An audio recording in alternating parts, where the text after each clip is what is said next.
Você sabe a diferença de janeiro branco e setembro amarelo? Me chamo Lésia Fontana e hoje iniciaremos um novo formato de conteúdo aqui nas redes, trazendo novos convidados, falando sobre outras abordagens da psicologia, para que a gente possa entender novas perspectivas da saúde mental.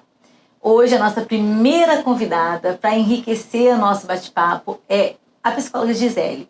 Ela vai se apresentar e será um prazer ter você acompanhando a gente nesse bate-papo. É com você, Gisele. Muito obrigada pelo convite, eu fico muito feliz de ser a primeira aqui a estrear e estou aqui à sua disposição, à disposição de todos vocês para a gente ter esse bate-papo, né, sobre saúde mental, que eu trabalho há 21 anos, eu sou psicóloga de formação, também pedagoga, tenho especializações na área da saúde, né, em psicologia hospitalar, em saúde mental e uma pós em cuidados paliativos. Aí eu fiz uma formação em tanatologia, que é a formação que me dá base para fazer atendimento em lutos, e um mestrado em teologia, né? Então, tem outras formações que foram sendo agregadas ao longo do tempo, né? Mas todas ligadas, relacionadas à área da saúde. Eu sou professora universitária e atendo em clínica. Gisele, nós sabemos que você é especialista em luto. Então, hoje nós queremos saber de você qual que é a diferença entre janeiro branco e setembro amarelo. Existe diferença ou não? Então, né, na área da saúde, cada mês ele corresponde a alguma campanha relacionada à saúde. E o janeiro branco, né, primeiro porque o branco ele tem a ver com aquela coisa, né, da passagem de ano, da roupa branca, do início, né, de você iniciar ali o ano com novas ideias, novos sonhos, e por isso o janeiro. Ela é uma campanha totalmente brasileira e teve início lá em Minas Gerais, e ela é mais abrangente, né, então ela vai falar não só sobre a saúde emocional, né, de você saber gerenciar as suas emoções, mas na saúde mental como um todo. Então, desde você conhecer as suas emoções, pensamento, memória, percepção, ter o conhecimento dos transtornos mentais. É um mês onde você vai aprender a respeito de relações interpessoais. É o mês de você incentivar a ter amizades, né, de abraçar, de ter famílias, amigos. É uma campanha mais ampla. Já o Setembro Amarelo é uma campanha internacional que teve início já há alguns anos, né, mas chegou aqui no Brasil em 2014, 2015, que é específica para a prevenção do suicídio. Essa campanha a gente tem que ter um cuidado maior, porque o objetivo dela é a prevenção de suicídio, ou seja, de morte. Então nós temos que ter o cuidado que nela é específico para valorizar a importância do atendimento psicológico e psiquiátrico. O que acaba acontecendo, que chega em setembro, às vezes as pessoas, por não saberem essa diferença, tentam tratar o assunto suicídio com um abraço, dizer que ela é especial. Não que a pessoa não precise de um abraço, não precisa saber que ela é especial, mas aí nesse ponto ela já está muito adoecida. E, na verdade, vai soar aquilo como uma culpa, né? Como é que eu não consigo aceitar um abraço, um elogio e não melhoro? Porque não é simples assim. Então, o Setembro Amarelo ele tem a ver mais com essa questão da conscientização do tratamento mesmo. Então, a gente começa em janeiro para evitar o ato em setembro. É, a tentativa, né? Tentativa. Então, nós vamos fazer de tudo, principalmente não só para evitar, mas levar a conscientização das pessoas que é de janeiro a janeiro que nós precisamos cuidar da nossa saúde mental, inclusive de saber pedir ajuda, porque uma das coisas que mostra que você tem a saúde mental em dia é reconhecer que não está bem para poder pedir ajuda. As pessoas pensam que ter saúde mental é não ter problemas. Sabe, nada inocente, né?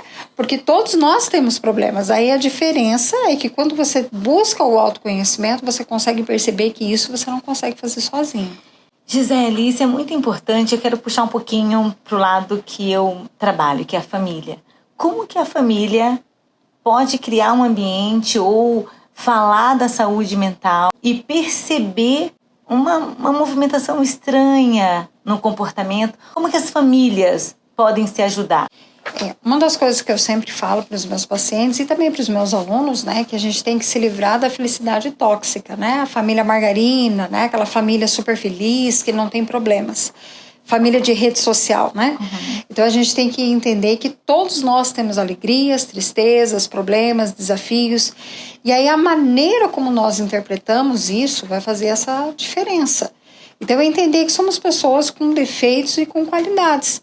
Então é ter um diálogo sincero, ter uma mente onde eu consiga perceber que temos defeitos. Não é um culto ao defeito, ao problema, mas ter uma cobrança saudável de desenvolvimento, de saúde, de qualidade, de diálogo, de respeito. Às vezes a gente fica se espelhando em redes sociais, em internet, né, em filmes, vídeos, onde colocam pessoas ali perfeitas, né? E aí aquilo ali não se encaixa muitas vezes na minha família ou na sua, né? Saber que cada família tem a sua própria característica. E também entender que na rede social a gente posta aquilo que a gente quer. Com certeza, ninguém coloca a foto do RG, né? Então você vai colocar a tua foto melhorzinha ali, né? E que isso pode tanto adoecer como aumentar o sofrimento. Com certeza. Mas voltando para a tua especialidade, que é o luto, e a gente sabe que o luto é uma experiência universal. Mesmo sendo uma experiência universal, tem muitos temas que são tabus que permeiam o luto. Como que você definiria o luto? O luto é um rompimento de algo muito importante contra a nossa vontade. E quando fala que é uma experiência universal, quer dizer que todos nós vamos passar cedo ou tarde por essa experiência. Mas essa experiência ela é universal e única. Então a forma como eu vou vivenciar os meus lutos é diferente de você. Então, o grande problema que a gente vê na sociedade é que ela quer colocar as pessoas dentro de caixinhas. Todos devem sentir assim, assim, assim e ter tal, tal, tal reação. Quando a gente vive numa sociedade tóxica, de felicidade total, fica muito difícil saber que você vai passar por um luto, né? Porque o luto, o que é? São perdas. E se eu vivo numa felicidade tóxica, eu não posso perder, eu tenho que sempre ser feliz, eu sempre tenho que dar conta de tudo. Só que para o luto não tem jeito. O luto são perdas contra a sua vontade. E luto não é só por morte. O luto é qualquer tipo de perda que você teve, que você tinha vínculo. E foi rompido contra a sua vontade. Então, é esperado que você se sinta triste, com raiva, queira ficar isolado, que você chore, inúmeros. E que essas são as fases do luto. E que muitas vezes as pessoas querem saber quanto tempo dura. E aí que foi bom você falar de fases, porque na tanatologia, né, que é a ciência que estuda a morte e o morrer, as pessoas tentam colocar o luto em caixinhas, em fases. E já há algum tempo essa teoria não se usa mais. Que as famosas fases da Kübler-Ross, né, negação, depressão. Isso. Hoje a gente já não usa mais essa teoria. Por quê? Porque como o luto é individual, se você coloca em fases, o luto ele não é linear. O luto ele é diferente de pessoa para pessoa. Então tem pessoas que vão sentir aquilo que fala na teoria, tristeza, raiva, depressão, na ordem, né? naquela ordem. E outras pessoas não vão sentir nada daquilo. Ou vai sentir uma, depois volta para outra. Então hoje existem outras teorias que são mais aceitas, como por exemplo a teoria dual do luto. Que ora você vai estar voltado para a tristeza e ora você vai estar voltado para a recuperação, para a restauração. O que isso quer dizer? Que mesmo triste, que mesmo sentindo aquela perda, você pode restaurar a tua vida. Então, a gente usa até aquele símbolo do infinito, que uma hora você está aqui e outra hora você está aqui. E esse processo, ele é muito individual, muito particular. É porque muitas vezes o luto é visto como a morte, né? Não é visto como até a separação, o divórcio, a traição. Né? A traição também é um luto.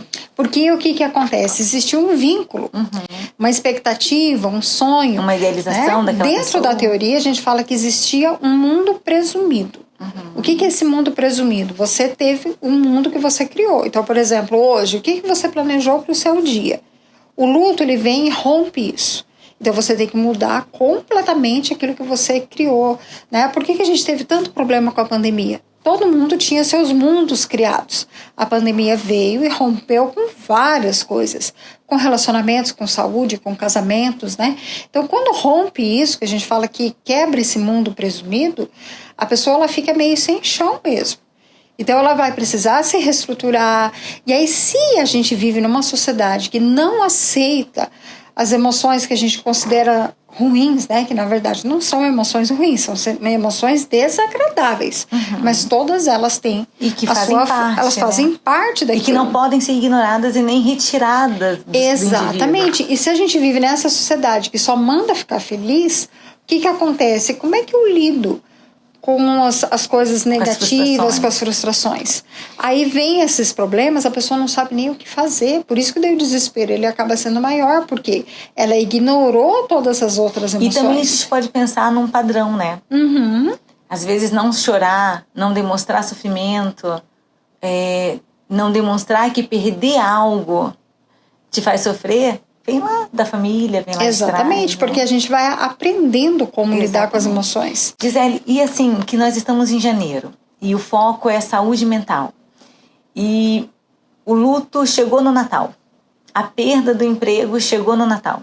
E aí nós começamos o ano novo, ou com um parente que faleceu, que foi embora, que não está começando o ano com a gente, ou sem um emprego, ou com uma doença, que também é um luto, arrancou a nossa saúde. Como trabalhar a saúde mental num início de ano, num mês que é tão falado de prevenção de saúde mental? Como se trabalha? Primeiro entendendo e recebendo essa tristeza que a pessoa está sentindo. Se ela tentar pular isso, se ela tentar ignorar, ela vai sofrer muito mais. Então, chorar o que tiver que chorar, né? Quando a gente fala em expressão de sentimentos, não é esconder o que está sentindo. Se quiser chorar, pode só chorar. Se quiser ficar mais isolado, se quiser ficar mais quietinho, né? Não tem problema. Né? Porque a demonstração, a expressão do sentimento, ela pode ser muito diferente de pessoa para pessoa. Agora, se a pessoa sente uma coisa e expressa outra, essa diferença é que faz sofrer mais. Porque ela sente uma coisa e expressa outra. Muitas vezes, o que vai acontecer? Ela precisa ter esse espaço. Por isso que esse tipo de assunto que a gente está batendo papo aqui pode trazer conhecimento para as pessoas de que, opa, o que eu estou sentindo então não é errado. Eu achar que eu tô ficando louca de tanto que eu choro, né? Ah, não, eu tinha que seguir em frente. É muito fácil para as pessoas que não perderam ninguém ou algo importante chegar para outra pessoa e falar, você tem que seguir. Sabe, Gisele, você falando isso, eu me lembrei de um assunto muito pessoal meu. Quero compartilhar com você bem rápido. Mas em setembro do ano passado, 2024, faltando alguns dias para minha filha casar, meu irmão faleceu. Então eu participava do velório do meu irmão na quinta-feira e no sábado eu casava minha filha. Então assim, o luto permeando um momento de alegria. E eu queria que você me falasse um pouquinho como que você hoje daria uma orientação para alguém que está passando por algo parecido, né? Passando por uma dor e uma alegria junto. A cultura, ela vai ditar normas e regras para a gente viver. Todo mundo, no mundo inteiro, existem vários tipos de cultura, né? E o problema é que essa cultura, ela dita o que você tem que fazer e o que você sentir. E se a gente não prestar atenção nisso, isso é perigoso. Qual é a minha sugestão? Abre espaço para você colocar a tua dor para fora e se permitir e entender que tanto a alegria quanto a tristeza, elas fazem parte do nosso desenvolvimento. Que aquela dor aguda do luto, ela vai atenuar, mas ela não vai sumir. O que vai modificar é as coisas que tem em volta. Então, se você se permite sentir aquilo que é esperado para o momento, a emoção ela tem a função de vir, te ajudar a elaborar, ressignificar, diferente de dizer superar, porque superar tem a ideia de acabar. De passar por cima, de passar por cima, e não voltar. E o luto, ela não tem, a gente não usa essa palavra. A gente fala ressignificar, relaborar, né, compreender, acolher e não suprimir e não ignorar. Porque, eu volto a dizer, essa coisa da felicidade total, ela tem adoecido as pessoas. Então, se permitir sentir aquilo que está sentindo, dividir com a família. Ah, mas se eu chorar, qual é o problema? Senta todo mundo junto e chora junto. Gisele, que delícia conversar com você e dar espaço para um outro profissional, um outro colega vir com uma nova perspectiva de um assunto tão relevante que é a perda, né? A perda, seja ela qual for, ela causa uma dor. E eu queria muito que tu falasse um pouco, assim, do que é o bem-estar saudável. Primeiro é saber que ninguém é perfeito, né? Então, eu acredito que o autoconhecimento, ele vai trazer para você a identificação de quando você não está bem e é a hora de buscar ajuda. Né? Você não faz aquele check-up lá de exame de vista, exame de sangue. Por que não, pelo menos uma vez por ano, você dá uma chegadinha lá num psiquiatra, num psicólogo, né? A busca do autoconhecimento, ela não pode estar atrelada a um sofrimento. Eu só vou no psicólogo o dia que eu tiver problemas, ou problemas graves. Não, você buscar o autoconhecimento, você ler bons livros, ter uma boa alimentação, uma noite de sono, né? Então, é ter esse cuidado, né, de não se comparar, porque a gente não sabe a trilha que aquela outra pessoa percorreu, né? Então, você saber quem você é por você, né? E ter cuidado, né, quando fala assim, você tem que confiar em você mesmo. Eu sempre brinco com os meus pacientes que se tem uma pessoa que não dá para confiar na gente mesmo. É verdade. E desmistificar isso, né? A terapia, ela não é para quem tá maluco, para quem tá doente. A terapia é uma prevenção. Tomar cuidado com verdades absolutas que a gente Rótulos. vê aí na internet, né? Que você tem que ser feliz o tempo inteiro, que tudo que você quer você consegue. É só pensar, é só mentalizar. Não é tudo que a gente quer. Primeiro, porque se a gente for fazer tudo que a gente quer, nós vamos presos, né? Ou ficamos até mais adoecidos. Com certeza, né? Porque nem tudo que a gente quer é saudável.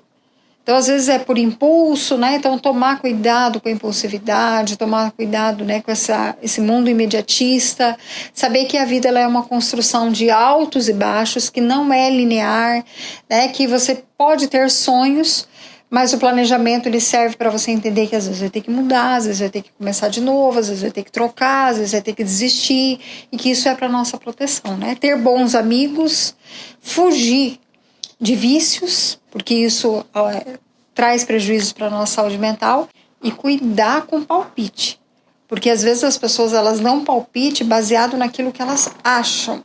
Eu acho que você tem que parar com a sua medicação, eu acho que você tem que parar com essa psicoterapia. E eu brinco com os meus pacientes, né, que a família muitas vezes ela gosta, que ela quer que a pessoa faça terapia até ela colocar limite para ela. Quando ela coloca limite, ela fala, não, esse negócio não está funcionando. Só que assim como a gente coloca limite para os outros, não esquecer que as pessoas também vão colocar limite para a gente. Então nós temos que cuidar, né? Porque hoje a gente está muito naquela coisa assim, você tem que ignorar o outro, você tem que fazer o que você quer, né? Mas a gente continua vivendo em sociedade. Então é não perder esse feeling, a hora de falar sim, a hora de falar não, e saber que assim como os outros vão colocar limite em nós também temos que colocar limite, né? E também entender que o tempo é diferente, né? O tempo de aprendizado, o tempo de consciência, o tempo de mudança é diferente para mim, para você, e respeitar esse tempo de maturação que a gente precisa para superar uma dor, uma perda, ou até aprender algo, é algo individualizado. E de acordo com a idade. Exatamente. Então você vê muitas vezes um adulto tendo um comportamento de adolescente, imediatista, mais dramático, e nós vemos adolescentes tendo o comportamento de adolescentes e os pais não colocando um limite nesse adolescente para que ele possa ir amadurecendo. Então, é lembrar que nós temos que amadurecer de acordo com a nossa idade cronológica, né? E aí a gente consegue ter uma saúde mental equilibrada. A saúde mental equilibrada não é a ausência de problema. Exatamente. Mas identificar que tem problemas para poder resolvê-los. E essa identificação também traz junto a responsabilidade. Porque, como você falou, né? Temos que amadurecer, desenvolver e crescer de acordo com a nossa idade biológica, cronológica, mas também colocar à frente a responsabilidade do que o lugar do vitimismo, né? Às vezes a gente coloca lá, mas eu não vou dar conta disso, porque eu perdi tal coisa, eu não vou conseguir mais, ou transferir o outro, né? O outro. Na abordagem que eu trabalho, que é a fenomenológica existencial, né? O Sartre, ele fala o que você faz com o que te fizeram. Então, realmente, a primeira vez você pode ser vítima da outra pessoa, mas a segunda, a terceira, a quarta, a quinta, a sexta, por que eu estou permitindo? E o que é que você faz da tua vida? Quais são as escolhas, né? Escolhas não são só coisas boas, escolhas nós fazemos o tempo inteiro. Exato. Então, o papel da psicoterapia é uma luzinha ali para você prestar atenção melhor a forma como você vai fazendo as suas escolhas. E pensar, né? O que eu fiz ou deixei de fazer para dar esse resultado. Isso é muito importante. Foi um prazer conversar com você. Espero te receber mais vezes aqui, né? Acho que o nosso primeiro encontro foi muito enriquecedor. Valeu muito a pena. E no próximo episódio nós teremos outros convidados, ainda com outras abordagens, para que você fique por dentro de todas as formas de pensar sobre saúde mental. Muito obrigada e até o próximo. Agradeço o convite e quem quiser me seguir, Acolher Psico e Lutos.